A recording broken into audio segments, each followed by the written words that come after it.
Good morning, everyone, or afternoon, evening, wherever you are. All right, so this next topic is visualization techniques, visualization objects, how to get faster results with a whole range of positive byproducts by selecting your meditation objects correctly. Now, when you start practicing visualization, you'll notice that it's easier to practice visualization with things that you're emotionally invested in, things that you know really well. So when we, let's say if you're a male and you think about your partner's breasts, you can bring them up to the surface of your mind instantly because there's a high amount of life force connected to the idea, to the information. So in your mind's eye, bang, there it is. Perfect visualization mastered. Next exercise. So we very, very quickly realize that there's unconscious associations that are being embedded with every visualization object.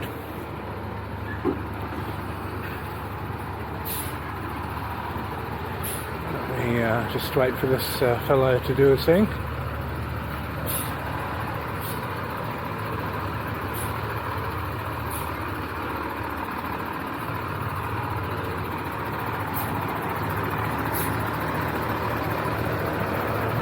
Okay, so what do we know? Life force animates images, makes it easy to visualize.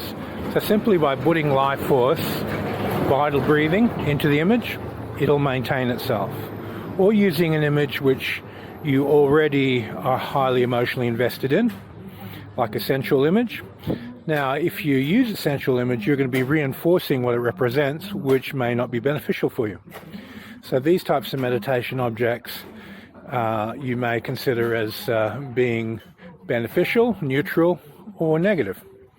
And it's up to you to decide what that represents for you. Now, when we start moving up the vibrational scale to the opposite end, to sacred meditation objects, let's say various mandalas, Buddha images, sacred symbols, and so forth, you'll quickly begin to realize that as you visualize a sacred symbol, the sacred symbol activates within your energy bodies a vibrational match to what it represents. So if it's something which represents a type of divinity and you're visualizing it, it embeds itself in a like frequency in that light body and it begins to wake it up. So little do you know that by observing, visualizing, and enlivening an image that's sacred, you are building an unconscious relationship to what it represents and building power that will come out of what it represents, which can be quite profound. So this type of practice, you need to think it out really, really well. And premeditate. If I visualize this is what I'm going to awaken within my own subconscious or a light body, and so forth. And there's a huge benefit in taking this time to scroll through all the different meditation objects and pick the most sacred. Because that time that you're spending visualizing it is not only improving visualization, it's amplifying and waking up deep-seated skills within you. So you put 100 hours of practice into a sacred object, visualizing it, and you wake up that light body starts becoming an alpha tuning fork in your subconscious. Your thoughts that you're attracting, repelling change. The feelings you're attracting, repelling change. Your intuitive insights and actions change. So give a lot of thought to this. The next aspect that we want to look at is the way you build the mental and astral matrix to the meditation object. So I use the example of a woman's breasts for a man and the amount of emotional investment that men have in that. There's a natural mental astral matrix through the emotional electromagnetic charge that's automatically created to that idea. So it's already stuck to us. Now, when you vital breathe into a meditation object, you're essentially building a mental and astral matrix to the meditation object unconsciously. You're bringing it to life. This is primarily the mental matrix, and when the meditation object becomes a substantial physical sensation, there's an astral matrix in place as well. Now, the problem with this particular methodology, it manifests what you believe about the object. This can be a good thing or it can be a bad thing. So if we pray to the deity Mickey Mouse and we have divine faith in Mickey Mouse is going to get healing power, and you're going to experience the aura of Mickey Mouse and all types of silliness that goes around it. Because that may have just simply been what was indoctrinated in. Now, this is the problem, that you have entire religious systems built around Mickey Mouse. And I'm using this Mickey Mouse as an example because you have to question, are they real? Are they fabrications, mental constructs that have been energized and emotionally built in the astral to make them real? Where did they come from? Where did all these religious systems come from? So you need to have a lot of insight to deconstruct. Wow, what a beautiful piece of art. You need to have a lot of insight to deconstruct the underlying structure of the visualization objects, so you're not fabricating and indoctrinating into something that you're not fully aware of. Be careful what you visualize. Indoctrination is a problem. Now, it's the root of delusion in religious systems. If you get indoctrinated to any particular type of belief structure, it's a framework which binds and holds the mind. We want to minimize this type of thinking. As soon as you develop an insight into something, you have to make your mind bigger than the insight to have deeper insight into it. That means you have to let it go. You cannot hold on to anything and expect to transcend it. The act of holding is the act of binding, and it's caging yourself into that belief structure, that idea or that doctrine. So even within your own Hermetic process of observing the rising falling wave thoughts and working with different energies, mentally, astrally, and vitally, you're journaling your experiences, but you're not gripping to them, you're not holding on to them, you're not grabbing them going, yep, I own these are mine. We don't want to go that way in any way, shape or form. And the reason is that it's simply creating attachments and illusions, and we want to minimize that. Remember what the Buddha said, Nibbana is the release of attachment, aversion, delusion. So, what's the key word? Release. We're always working with methods of release. How do we let go of this stuff? How do we constantly expand our awareness so we can ascend? So this process with visualization objects is, if you're looking at an object and you're unable to hold it, increase the life force in it, and the more emotionally invested the mind is, builds a stronger mental astral matrix, and it's easier to see it. So this is your sort of entry type of level. If you put the willpower of a pit bull onto your meditation object, that primordial brain, reptilian brain, will smash the mental astral matrix with that much energy, you'll be able to hold your object. So it's just a matter of willpower. Now, as we go a little bit deeper into this process,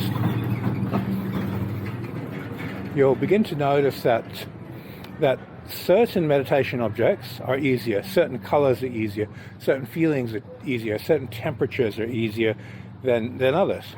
And as you define these and get to know what works for you and what doesn't work for you, you'll very quickly reach a point where, color red, white, piece of cake. Yellow, more difficult, and so forth. And this is a unique signature for everyone. Everyone's going to have a varying level of difficulty with these meditation objects, and that level of difficulty is going to be a reflection of your unconscious attachment and aversions and so forth. So as we go through this process, you want to look at this very mechanistically. It says, how much life force do I need to put in this object to hold it? Vitally, and then astrally, and then mentally. Now, when you accumulate mind substance inside of a meditation object, you can maintain the meditation object through mind substance alone over time, because mind substance has a very refined type of life force in it to sustain it. There's a type of astral life force to sustain the astral worlds. There's vital life force to sustain the physical worlds. Mind needs life force to be sustained. So mind substance, as it goes away from gravity, it becomes thinner. As it comes closer to gravity, it becomes heavier and more dense. That's why all the spiritual worlds that we're familiar with follow gravity. They build around gravitational fields, around planets, asteroids, suns, and so forth. You require that gravity needs to be there for a spiritual realm to evolve and grow. That gravity also makes visualization objects easier. So a simple exercise is to breathe earth element into your visualization object, which earth element is an aspect of gravity, and then hold it in your mind's eye, and you go, oh, that was easy. And then put air element into that visualization object, and it'll become less dense and floaty and changing and morphing and moving around. And even though air element is considered an aspect of more mind, it's less dense, so there's less to hold on to in that aspect. So as we play with these energetic principles, you'll very quickly begin to realize that the unconscious relationship you have to the object is going to dictate success and failure. How much energy you put in the object dictates success and failure. The sacredness of the object will dictate value in using that object and what light body is being awakened through visualizing it. Because when you look at many of the traditions, they'll take a sacred object, it might be a symbol, and just visualize it, hold it in their mind's eye until stuff starts to happen.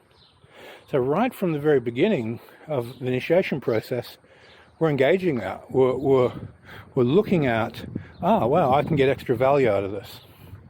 So select and scroll through all the sacred symbols and use the ones that work best for you, that suit you. The next thing is visualizing from first person to second person to third person, and then unified field. Now, first person is you looking at an object. There's an observer and there's observed. Second person is you looking back at yourself. So let's say in my early years of practicing this, I was teaching Wing Chun Kung Fu and Thai boxing. So I would close my eyes and visualize myself doing all the drills, the forms, the sparring exercises, the chi sao, and so forth. And then I'd go to second person and I'd visualize my partner throwing a punch and how I'm responding. I'd look at myself. Then third person, I'd be a fly on the wall outside of watching myself spar with someone else. And then the field effect, I'd become the underlying Akash underneath what I'm looking at. So it gives me a perspective released of time and a perspective released of space. You basically Akasha breathe, and then you do your imagination exercises. So this allows a lot of varying Akasha skills to begin to arise as a byproduct of using Akasha. So we end up with 4 basic methods of visualization practice. And these 4 methods create a very, very strong platform for your Hermetic work. Okay, so from this first, second, third person and using Akasha, we look at, okay, if I'm involved in a particular sport, how can I improve the quality of the sport through this visualization practice? So you put a magnifying glass on all the key points, all the joints of your body. How are these joints aligning? How well am I structuring my body? How relaxed am I? So you go through this process of doing Then you go through the process of visualizing what you did and shoot backwards and forwards from physical movement to imagination. And by bouncing backwards and forwards, you're mirroring what you physically want to do in your mind's eye. And this mirroring process leads to a very, very interesting effect that you can only physically do what your mind can do. So you quickly realize, if I imagine myself doing this, my body catches it really fast. I can start physically acting it out. And so there's a type of gravity inside your mental body which manifests through the astral to physically do it. So this is obviously limited by the physical laws of gravity and what can be done and what can't be done. But as a learning process in controlling the body, you get an amplified learning curve. You learn faster because your mind gets what it needs to do. So, you playing tennis, you look at the tennis greats, you look at the science, you look at how the sport works, you intellectually understand it, you visualize every aspect of it, and then you start implementing that visualization into action, and your body will act it out. On another side, you look at the bodybuilding research. You visualize yourself lifting a weight and your muscles grow. Now, apparently they grow at about 50% the speed of actually lifting the weight, because people basically suck at visualizing.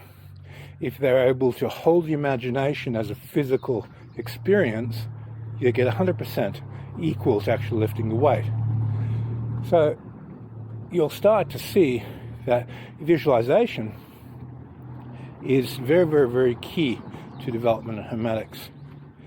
Now, when you're highly engaged mentally, emotionally, and physically in your visualization, you have a few limitations which take place. Now, because you're not doing this from the subtlety of observing, but you're doing it from the intentional will, you build very strong manifesting power, but you don't actually develop insight power. Now, insight power has a deep stillness and equanimity underlying your meditation objects, that you're very still and quiet. Well, manifesting power has a generation of the mental astral matrix to bring energy into form. So your visualization work needs to be done with the utmost of stillness if you want to develop psychic ability, or what Tai Chi people call listening energy. Now, this listening energy or psychic ability to be able to pick up information requires stillness. Be still, hold the object. This is much more difficult to do than engaging energy, life force into a mental object and holding it. It gives you creation potential, but not intuition potential. So when we move to advanced visualization, the quality of stillness which accompanies your visualization is super, super important. You want to rest your mind like a feather on your meditation object and hold it with mind substance. No mental matrix there, no astral matrix there, no life force, no enlivening, just pure subtle energy. This pure subtle energy of the mind has several effects on you. The first thing it does, it besides the obvious of increasing intuitive sensitivity and awareness of energy around you, is it gives you space. It allows you to slip your mind into a larger space and stretch outwards. So if you're doing the Qigong exercises in the forest and you're connected to 100 trees, it gives you the ability to be sensitive to those 100 trees all at once. So you qualitatively enter the space of the forest before you quantitatively engage it. This is a byproduct of your visualization exercises by doing them very softly.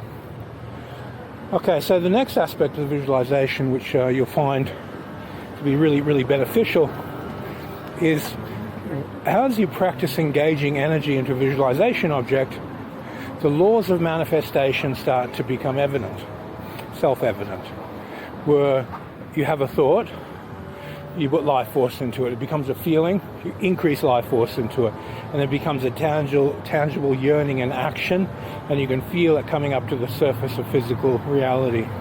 you get to understand, that's how these laws of manifestation work. You have a thought, it becomes a feeling, it becomes an action, a repeated action makes an unconscious habit, and it forms your personality. So you can take these principles and start forming your personality in any way you want, and then reverse the mechanisms and unlock and release your personality in any direction you want. So you have a dual mechanism there. The next aspect we want to look at with visualization is going from simplicity to complexity. So we started off with simple archetypes. You just take circles, triangles, squares, cubes, going from two-dimensional to three-dimensional shapes, keeping it very simple. You look at basic physics, the way molecules combine. You look at basic engineering, the way structures and gravity functions. You look at toroidal fields. You look at the very fundamentals of creation.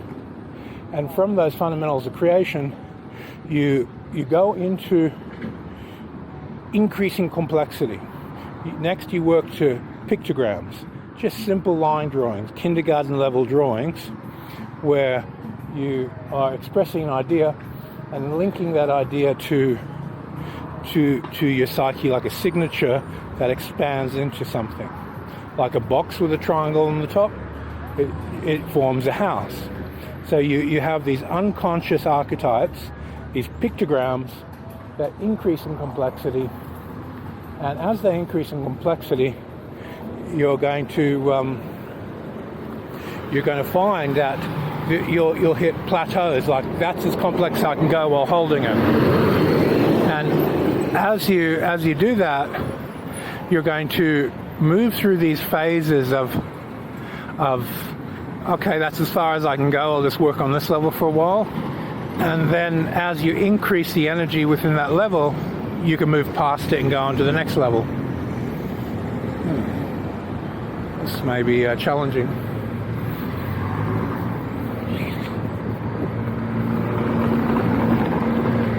That was fun. All right, so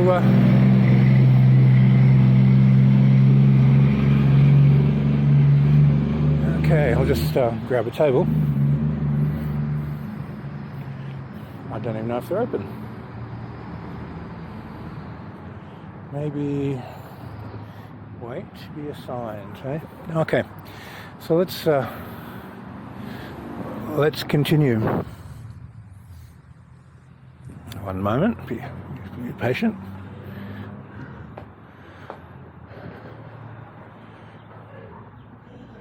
Hello.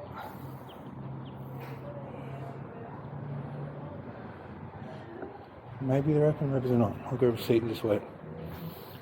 Okay.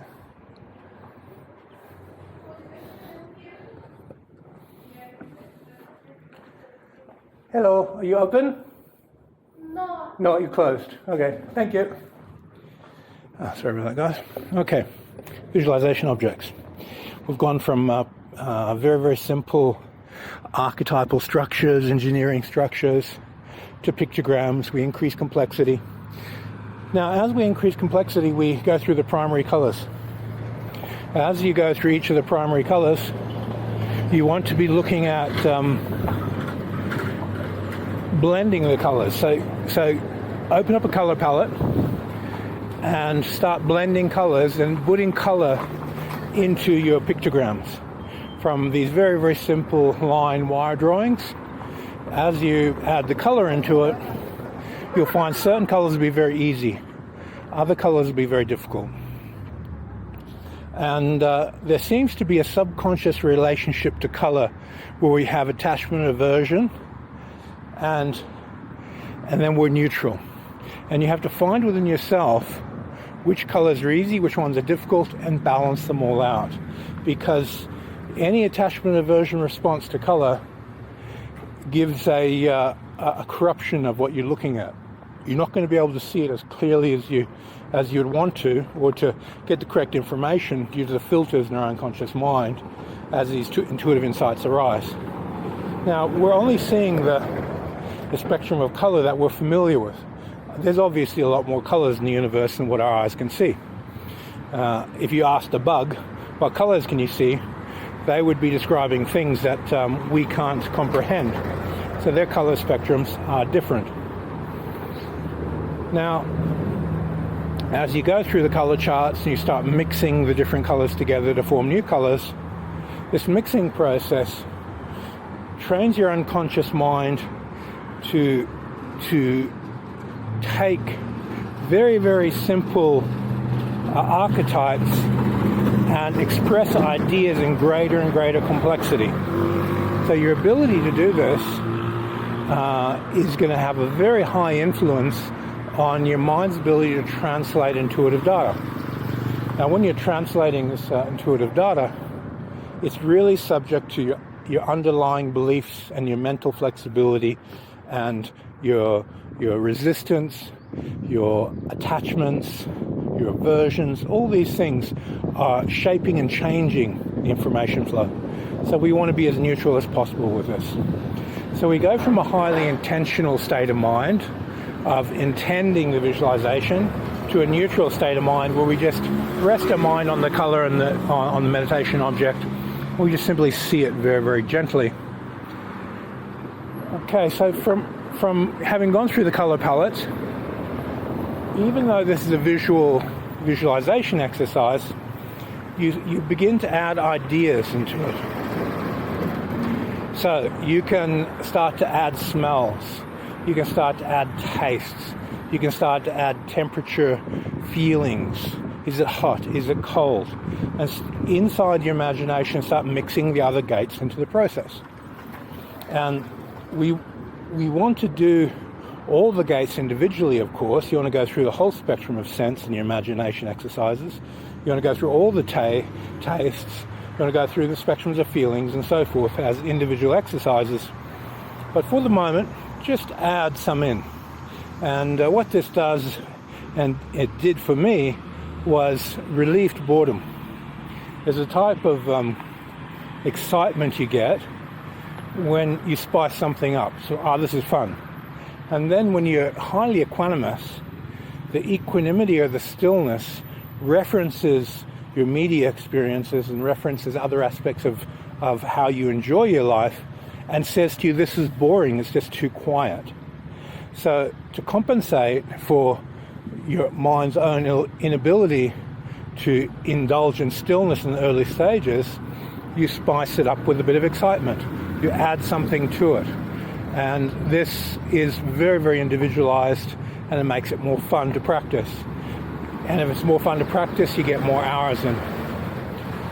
Now, as you're doing this, you're going to move from an intentional end of the vibrational scale to a non-intentional end of the vibrational scale. So there's the mind that's neutral, and it's just observing this meditation object with the deepest of stillness. And then there's the mind on the other end, which has a high level of intention to maintain and keep it there. Once meditation objects can just float in your mind comfortably while you're in stillness, that's your goal. You want to get to there. So only use as much intention as is needed, and then back off on the intention, moving towards stillness and equanimity while maintaining the object. And this same rule applies right across the board in all your visualization exercises. Okay, so the next aspect to look at with visualization work is identifying your attachment aversion responses to different meditation objects.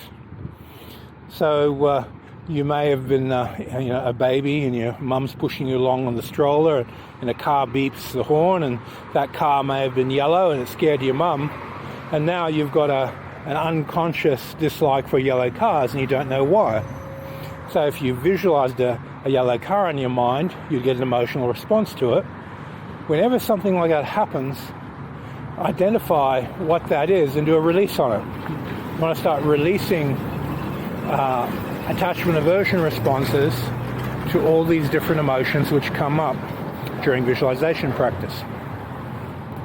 And this will give you a lot more insight into your black and white mirror, why you function the way you do. Initially, you may be looking at this going, but it doesn't seem to make any difference to the nature of your personality, but believe me, it does. Lots of opportunities have been missed because of unconscious aversion to certain things. You may feel unconsciously averse to crowds, so you don't have a certain experience. You may be unconsciously averse to heights, so you don't have experiences. And you have hundreds of these subtle attachment aversion responses which are limiting what you can do and pushing you in other directions based on these conditioned behaviors. So while you're doing your imagination exercises, by rating difficulty and responses emotionally, mentally, physically, you may visualize a certain object and have a pain in your body and go, oh, what's that? Time to do a release on it. So you get a lot of insight into you while doing your imagination exercises. And this is one aspect a lot of people don't pay enough attention to. And this is where all the exercises start meshing and netting together. You'll start seeing aspects of every step of the initiation process unfolding and connecting during imagination training, during visualization training. Okay, so be very sensitive, and this will add to your black and white mirror. Now from there, we go deeper into the visualization objects, and we look at embedding visualization objects in our astral body. So you astrally breathe, you do the 4-cycle breath, tune the breath, move into the astral body, and then pick up a sacred object. And then go, where does this sacred object vibrate on the vibrational scale? Find where it wants to rest, then place it there. Okay, let's head back. Then place the meditation object. So let's say if you're working with a type of love, a type of social structure, binding and harmonizing frequency, and somewhere in the middle of the astral range, and there's a symbol related to it. You take that symbol, you astrally breathe it, and you place it in your astral body, and you condense light and purity inside that symbol. So now you're moving from enlivening the symbol, it's imagination exercise, with life force, with light, with a very particular effect, then you're embedding it into your astral body. As you embed it into your astral body, some very interesting things will start to happen. You'll notice that your unconscious yearning changes as this new tuning fork is affecting how you think, how you feel, and how you act. So you may start becoming more compassionate. You may be becoming more sensitive to people's needs, whether they're emotional support, spiritual support, physical support. You'll feel it. That's it. And it doesn't mean you're going to respond to it. It may not be your job to do that, but you increase sensitivity to it because these sacred symbols placed in the astral body wake things up. So you can do your research. What type of sacred symbols do I want to implant into my astral body to wake up various types of gifts? So let's say if you went and did Reiki, or you did your level 1, 2, and 3, and you're doing a Reiki attunement on someone, you take the Reiki symbols and you put it above their crown, you put it into their third eye, you put it into their heart, you put it into their palms, and you embed it into their astral body. Now, if you did that well and went through the Akasha, through the mental and through the astral, and really locked it in to the vital field and built a mental astral matrix for each of those symbols, you'd be connected to the reservoir universal type of healing energy that Reiki people use, and that would create a stronger stream. So this is an example of taking a visual object and implanting it in someone's astral body to create particular outcomes. Okay, so this extension of visualization exercises takes you further and deeper. The next aspect of visualization work we want to look at is a bigger picture. Now, when you do each of the initiation exercises, you'll get a sense of, if you mind map the whole initiation text, every exercise has an idea. You go, okay, I watch my thoughts rise and fall away. There's an idea of mindfulness that relates to it. Is there a symbol of mindfulness? One point of concentration, samadhi. Is there a symbol of samadhi? Now, this symbol that represents the idea, it can be from a traditional religious culture, or it can be something that arises in your own mind that has a familiarity and ease representing that particular exercise. It's a compilation of your own mind. Yeah, the mastery of mindfulness gives me this symbol. And this is where we can start engaging into sigil magic and using varying methods of using existing sigils or creating your own sigils and then using them as visualization objects for your practice. Using sigils for visualization objects, you want to be very clear what those sigils represent. So if you create them yourself through your own inner feelings, that will be easy. If you do them more so as I'll just use this one from that system, that one from that system, really mentally transfer into the symbol and know what it means before you embed that symbol into your energy field. But mind mapping the initiation text, you can symbolize every exercise and use them as meditation objects. Because those symbols represent mastery of each individual exercise, simply by visualizing the symbol, you are reinforcing the frequency of mastery and you get more benefit. Okay, so I think we'll leave it there for visualization work. That covers some of the fundamental ideas and gives you a way of structuring your approach to move from the intentional mind into the equanimous mind as you visualize. The intentional mind gives you creative potential. The equanimous mind gives you intuitive potential. And you're always just recognizing both ends of the stream and then take different psychological approaches and different vibrational frequencies to develop these skills.